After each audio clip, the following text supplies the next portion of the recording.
Kapitola Sikuku obrady.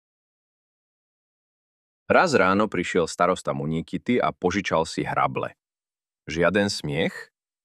Vám to nepripadá smiešne? Tak ešte raz. Raz ráno prišiel starosta Muníkity a požičal si hrable. Stále nič? Chápem. Ani mne táto príhoda nepripadala smiešna, kým som nepochopil všetky súvislosti. Muníkity je pomerne bohatý Masaj a žije v najbohatšej a najväčšej bome v okolí. Myslím, že majú stovky kráv, nepočítam ovce a kozy. U nás majú hrable hádam aj ľudia, ktorí žijú v Činžáku. Pred 10 miliónmi rokmi Big Bang a teraz hrable. Tieto inovácie raz pochovajú celú ľudskú rasu. Neviem, či hrable poslúžili tak, ako mali. Myslím, že sa nevrátili. Asi si ich vzala Nagitok, neexistujúci duch zlodej. Takže ešte raz, na záver. Ráno prišiel starosta Muníkity a požičal si hrable. Do Mbogoj som prišiel akurát na začiatku plesovej sezóny. Ich oslavy, zvané Sikuku, sa začínali teraz, pretože prestali silné dažde, kukurica vyschla a mali vlastnú kukuričnú múku. Mladí Masajovia ešte neodišli pracovať na Zanzibare. Na Sikuku sa všetci veľmi tešili, pretože bude veľa jedla. Hlavne ňama, čo je zľahka opečené mäso z kravy. A bude show. Táto show bola niečo ako ich diskotéka, ktorá prebiehala bez akýchkoľvek hudobných nástrojov alebo reprodukovanej hudby. Všetko si zabezpečovali Masajovia sami, svojimi hlasmi. Veď nemajú žiadne hudobné nástroje. Nikto mi doma nechcel veriť a na otázky to nemajú ani píšťalku, ani bubon, som stále odpovedal rovnako. Nie. Ale predsa som sa trochu mýlil. Na jednej Sikuku som videl motorku, ktorú používali ako hudobný nástroj. Majiteľ motorky na nej sedel, naštartoval motor, ktorý vydával hlučný zvuk a pridával plyn do rytmu hudby. Jediný masajský hudobný nástroj je teda motorka. To, že obdobie oslav sa začína, nám prezradilo niekoľko znakov. Ako som už spomínal, Muníkity si požičal hrable a zároveň aj všetky stoličky, ktoré boli v dome a okolí, a všetky baterky určené na pohon soláru. Nespochybniteľným znakom bolo, keď Sekenoj o 9 ráno zahlásil. Obliekajte sa, hneď ideme na Sikuku. Pane, ozaj. O 12 sme vyrazili. Išli sme traja na motorke, ako to tam býva obvyklé, ale po ceste sme stretli iného Masaja na motorke, tak som dostal pokyn, nech si k nemu presadnem. Ten dobrý muž, vždy keď sme niekoho stretli, kto išiel na oslavu pešo, cítil potrebu sa s ním porozprávať alebo naňho niečo zakričať, bez toho, aby spomalil. To za každým znamenalo, že sa zviezol do kríkov. Keď sme takto skontrolovali takmer všetky kríky popri ceste, či náhodou niektorý z nich nie je akácia, dostali sme sa až do väčšej miestnej bomy, kde mala táto udalosť prebiehať. Je to skrátka veselý národ, ktorý má nohy celé dopichané.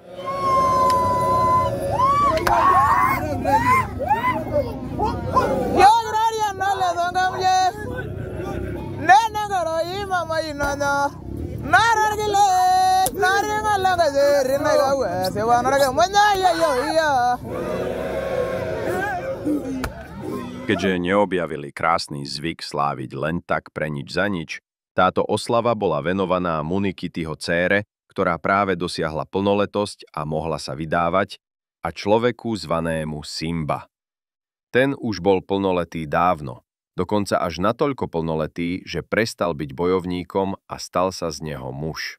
Snažil som sa neskôr zistiť, čo takáto zmena preňho znamená v praktickom živote, ale dozvedel som sa len, že už nemôže nosiť vlasy, čiže mu oholia hlavu. A nemôže robiť tak veľa hlúpostí, ako keď bol bojovníkom. Na úvod nás hneď zaviedli dozadu medzi stromy, kde bola kuchyňa.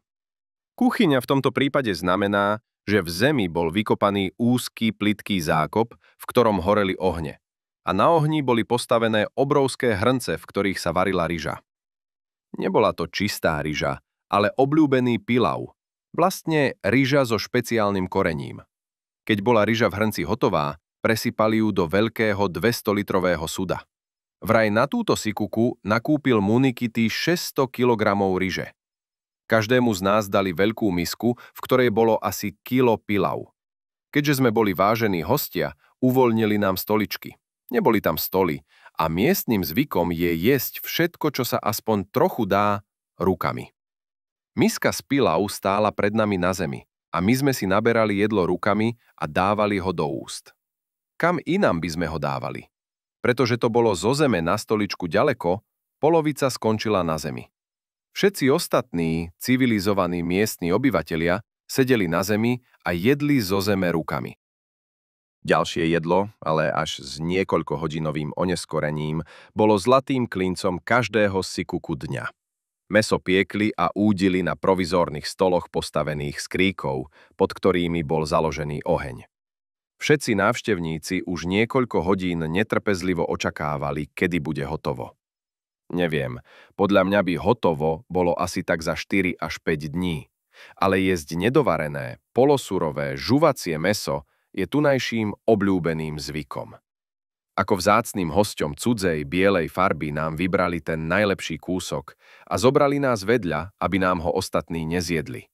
Po niekoľkých pokusoch požuť kravu, ktorá podľa môjho skromného názoru bola ešte živá a tížko bučala, som to vzdal. A mäso sme nenápadne darovali tým, ktorí sa naň najviac tešili. Celé opekanie kravy, ľudia čakajúci na zľahka opečenú ňamu a kuchári, ktorí sa snažili zľahka opiecť kravu, prebiehalo v provizórnej ohrade z akácií. Bola to kruhová ohrada s priemerom asi 15 metrov.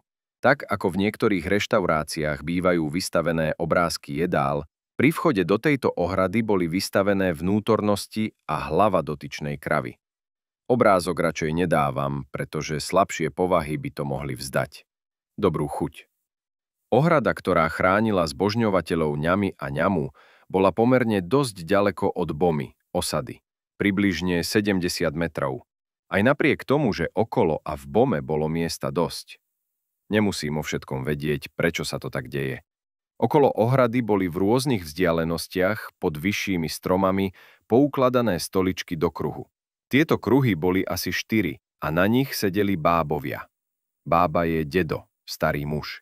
Podľa všetkého boli rozdelení podľa rodinných okruhov, ako sa ktorí poznali.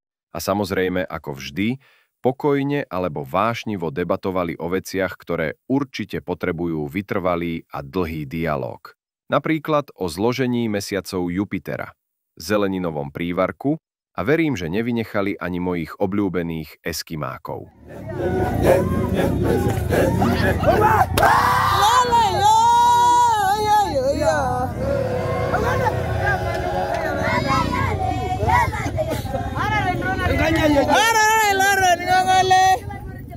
A už sa blíži. Idú hostia. V diaľke počuť rev motoriek a tí, čo sú už na mieste, zvedavo vyhliadajú smerom k hluku. Aby som to objasnil, všetci majú rovnaké motorky s objemom 125 cm kubických.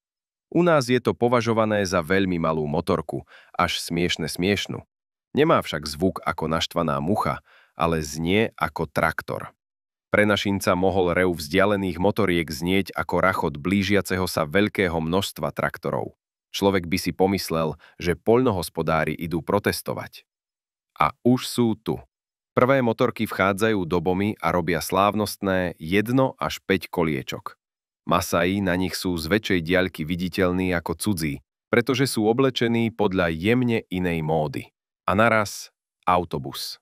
Autobus. Takéto dačo som tu nevidel a myslím, že ďalší rok ani neuvidím. Možno aj hlavne preto, že tu nebudem. V autobuse sú ženy a 3 svahilci, ktorí sa snažia šoférovať. Slávnosť môže začať. Ženy sa stále držia okolo autobusu. Tancujú, pokrikujú, ale zostávajú v hlúčiku. Muži urobili kruh, v ktorom stojí oslávenec Simba s kusom kože pripevneným okolo hlavy. To, aby vyzeral ako lev, keby si ho niekto náhodou pomýlil s niekým iným. Všetci v kruhu veselo pokrikujú. Občas spievajú kúsok pesničky. Do toho sa miešajú výkriky Občas aj škreky.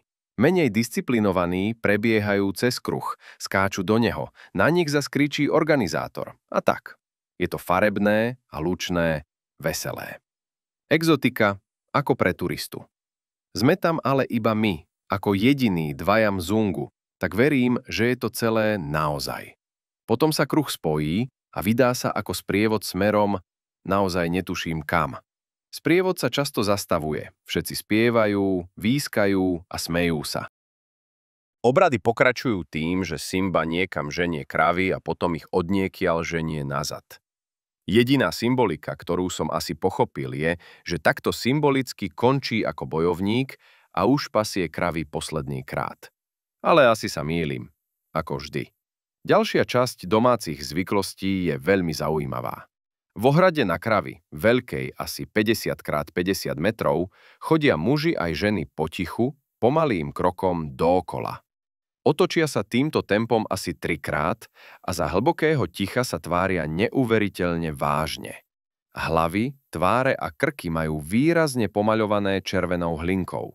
Pri tomto obraze sa mi stala zaujímavá príhoda. Ako správny Mzungu som pobehoval okolo s fotoaparátom a snažil sa to zachytiť celé čo najlepšie. Naraz nemôžem zdvihnúť nohu. Pozriem sa dole a šliapol som do asi najväčšieho kravského lajna na svete. Malo v priemere asi meter a mohlo by kľudne slúžiť ako pohyblivý piesok. Prípadne kravy nachystali pascu na turistov. Ako mohli vedieť, že tam budú turisti, keď tam žiadni nechodia? Asi to majú zle premyslené. Keď skončili s chodením dookola, postavili sa do polkruhu a oproti stáli mladé dievčatá vo veku asi 9 až 13 rokov, možno aj menej. Naozaj to neviem odhadnúť. Mladí Masajovia stáli v polkruhu a spievali svoje piesne. Oproti ním stál krdeľ dievčat, z ktorého občas vystúpili dve a smiešne trasú plecami smerom k chlapcom. Keď prídu veľmi blízko, z polkruhu vybehne malý hlúčik, ktorý skočí pred dievčatá a strašlivo máva palicami. Obidve skupiny, muži aj ženy, sa potom zaradia nazad a opakujú to stále dokola. A ja si medzi tým vytrvalo čistím topánky od kravského lajna. Keď som si na vlastnej koži overil, že neplatí múdrosť. Nevstúpiš 2-krát do toho istého lajna. Prichádza ďalšia dôležitá časť. Každý musí ísť zjesť asi kilo ryže pilau. Na obsluhu je pripravený špeciálny stan. Mne sa tam však nepodarilo dostať. Za prvé tam bolo strašne veľa ľudí a veľký tlak. Za druhé, svoje kilo ryže na dnes som si už zjedol. Jedia ale iba muži.